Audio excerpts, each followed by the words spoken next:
Gaz, bienvenue au Market Update. Maman, tu fais quoi là? J'appuie sur le bouton rouge. Mais non, fallait pas. Hi guys, donc les introductions sont déjà faites, on va poursuivre et ce qui est important c'est qu'on va parler pour les débutants aujourd'hui. Dans des sociétés offshore basées aux îles Cay. Caman. Putain. Oh my god. Rien compris moi. Alors souvent en fait on parle de comment faire pour arriver au milieu, on parle d'investissement, on parle de choses concrètes. Mais là en fait je vais plus vous parler du mindset en fait des millionnaires. Parce que évidemment toutes les personnes qui sont arrivées à ce point-là, ils avaient un certain mindset. Donc je vais essayer de décortiquer un petit peu ce que moi j'ai retenu au fil des années aussi dans mon cheminement. Ce qui est important à savoir aussi, c'est tout ce que je dis comme exemple dans cette vidéo n'est pas un conseil d'investissement évidemment. Et aussi n'oubliez pas thumbs up, thumbs up, thumbs up s'il vous plaît, donnez-nous la force. Big up. Alors, il y a une première chose en fait que le millionnaire a comme mindset, c'est qu'il n'a pas la croyance que ça ne peut pas lui arriver. La raison c'est quoi? C'est qu'en fait, majoritairement, les personnes pensent que pour être millionnaire, il faut être d'une grande lignée ou de l'aristocratie, etc. Mais il y a une étude de Millionaire Next Door qui détermine en fait que 79% des millionnaires sont des millionnaires de première génération. Combien? Il y a une autre chose aussi qui est importante, c'est que sur cette étude-là, ils ont vu que sur tous les millionnaires, 3 sur 4 ont dit que ce qui les a rendus millionnaires, c'est juste d'avoir investi de façon consistante sur une longue période de temps. Je pense que j'ai 1 million. Donc beaucoup de monde voit tout de suite la rapidité. On parle sur les articles des meme stocks, de tout ce genre de choses qui font être millionnaire rapidement.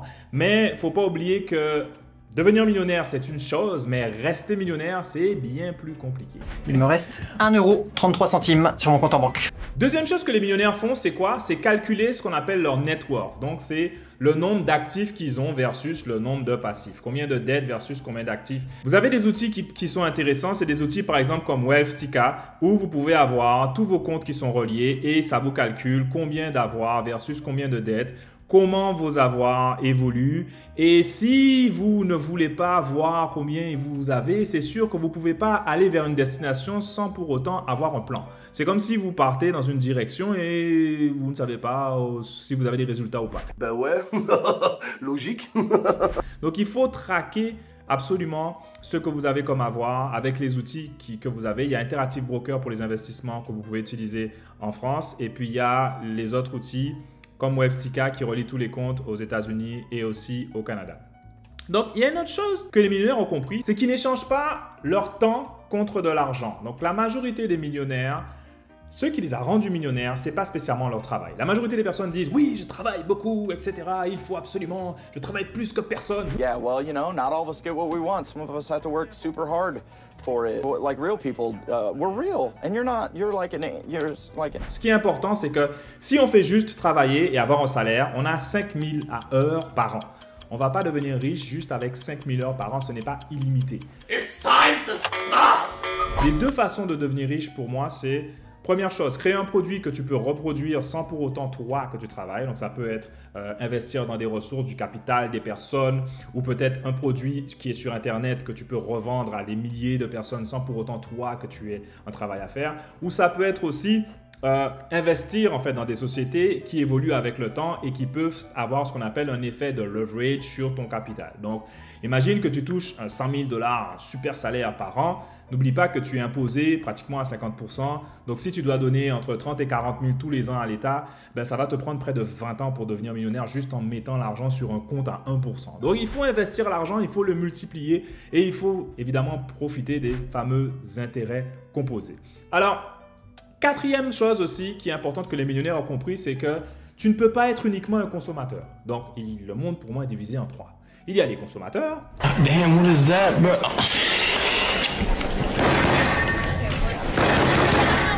Il y a les investisseurs et il y a les entrepreneurs. Donc, les entrepreneurs, c'est pas si facile à faire. C'est pas tout le monde qui a une vocation pour être entrepreneur. 2 words.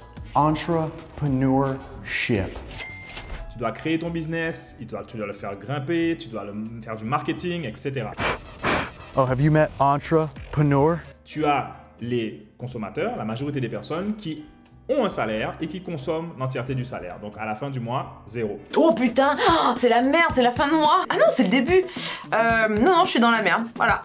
Et tu as les investisseurs. Donc eux, ils consomment aussi, mais par contre, la différence, c'est qu'ils vont investir une partie de leur salaire et la partie qu'ils auront investie va grossir avec le temps s'ils ont choisi évidemment les bons véhicules. Alors, il y a une cinquième chose que le millionnaire mindset dit, c'est que le temps est important.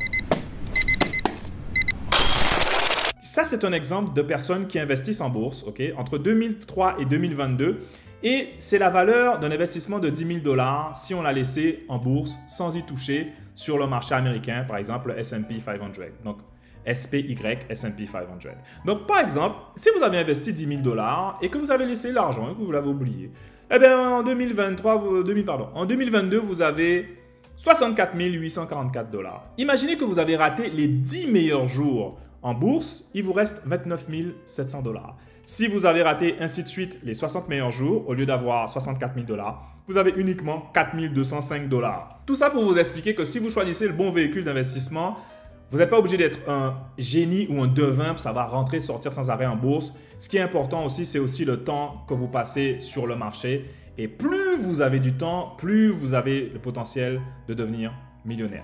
Il y a une autre chose aussi que le millionnaire a compris, c'est une sixième chose, c'est qu'il y a une expression qui dit que l'argent ne donne pas le bonheur ou l'argent ne résout pas les problèmes. This is bullshit. Comment veux-tu que l'argent ne résout pas le problème, mais que par contre, tu veux passer plus de 7 à 8 heures de ta journée à travailler pour de l'argent? I had a realization. I've been alive for 24 years and I haven't even done anything with my life. Don't say that, come on. Donc pour quelqu'un qui ne travaille pas, qui n'a pas besoin d'argent, oui, ok, il peut dire ça. Mais quelqu'un qui a besoin de travailler pour vivre, ben je pense qu'il faut quand même optimiser ton argent de façon à sortir de ce cycle-là. Autre chose, c'est que le millionnaire sait que tu n'es pas millionnaire uniquement en gagnant un gros salaire ou en étant une star. Parce que, pour donner un exemple, c'est possible d'avoir des superstars qui gagnent des millions par an. Mais ce qui est plus compliqué, c'est si vous n'avez pas le mindset du millionnaire, ben vous allez perdre tout ce que vous avez gagné. Vous voyez sur cet exemple, ce sont les 20 joueurs NBA en fait qui ont vraiment tout perdu et qui ont perdu des millions de $. Une des stars à l'époque que j'aimais beaucoup qui s'appelle Shawn Kemp, qui a quand même eu tout le long de sa carrière 91 572 000 $. Et malheureusement, Shawn Kemp est ruiné. Donc en fait, ce qui est important, c'est pas combien tu touches, c'est combien tu gardes. Autre chose que les millionnaires aussi font, c'est qu'ils n'attendent pas spécialement sur le gouvernement. Lâche pas ta rancœur sur le système, ça sert pas à grand chose. En général, le système, ça l'arrange si tu es pauvre. Les banques veulent quoi? Elles veulent que tu prennes du crédit parce que c'est comme ça qu'elles font leurs revenus. Et puis, elles veulent que tu prennes des dettes. Et en général, le gouvernement veut chercher tes impôts. Donc, que ce soit droite, gauche, milieu, etc. This is the same.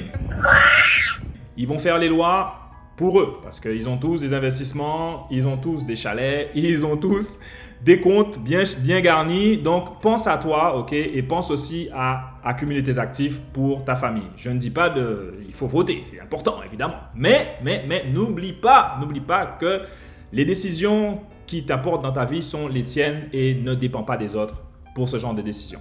Ensuite, il y a une autre chose que les millionnaires font comme mindset, c'est laisser les voisins flamber.